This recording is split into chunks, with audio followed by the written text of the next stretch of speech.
وبركاته نحمده ونصلي على رسوله الكريم أما بعد فأعوذ بالله من الشيطان الرجيم بسم الله الرحمن الرحيم إن الصلاة تنهى عن الفحشاء والمنكر صدق الله العظيم. آئیے کچھ عرض معروف سے قبل رحمت عالم صلی اللہ علیہ وسلم کی بارگاہ میں درود شریف کا نذرانہ پیش کرے. اللہم صلی علی سیدنا محمد وبارک وسلم علیہ صلاۃ والسلام علیک یا رسول اللہ صلی اللہ تعالی علیہ وسلم. معزز سامعین، میں نے اس آیت کریمہ کی تلاوت کا شرح حاصل کیا ہے. اس کا ترجمہ یہ ہے کہ بے شک نماز تمام بے حیائی اور بری باتوں سے منع فرماتی ہے. حضور پاک صلی اللہ علیہ وسلم نے فرمایا نماز دین کا ستون ہے. جس نے نماز قائم رکھی اس نے دین کو قائم کیا اور جس نے نماز چھوڑ دیا اس نے دین کو برباد کیا.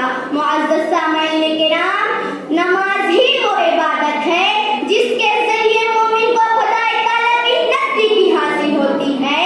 جب چنانچہ میرے آقا صلی اللہ علیہ وسلم فرماتے ہیں میرے آقا صلی اللہ علیہ وسلم فرماتے ہیں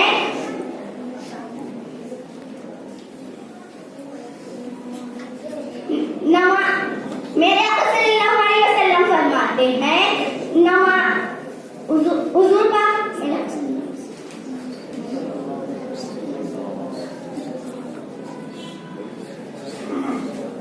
چنانچہ میرے آقا صلی اللہ علیہ وسلم فرماتے ہیں جب کوئی بندہ نماز کے لیے مسجد میں جاتا ہے اور نماز کے لیے کھڑا ہوتا ہے تو کھڑے ہونے سے پہلے اللہ تعالیٰ فرماتا ہے کہ اے میرے فرشتوں، اس کے اندر جتنے گناہ ہیں وہ اس سے جدا کر دو اور اس کے سارے گناہوں کو اس سے الگ کر دو. تو فرشتے اللہ تعالیٰ کے حکم سے اس کے سارے گناہ نکال لیتے ہیں. اب بتائیے، اس کے سارے گناہ نکال دیے گئے اور اب نماز کے لیے کھڑے ہو گئے. اب نماز کے لیے کھڑے ہو گئے، آپ نماز ادا کر رہے ہیں. اس کے ذکر میں، اس کی یادوں میں مستغرق ہو کر آپ جو بھی دعا مانگو گے وہ قبول ہوگی، کیونکہ آپ گناہوں سے پاک ہو چکے ہیں، اس کے ذکر میں مشغول ہو چکے ہیں.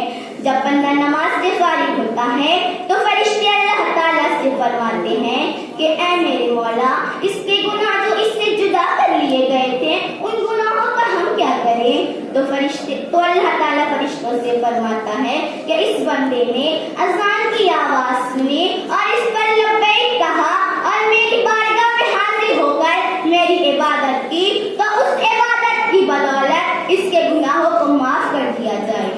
سبحان اللہ!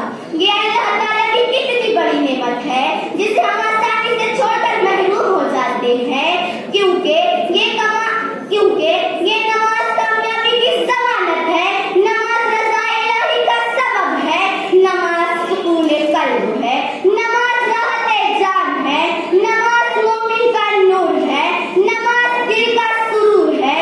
تو لہذا 5 وقت کی نماز ادا کرتے رہو، خوف الہی سے کانپتے اور لرزتے رہو.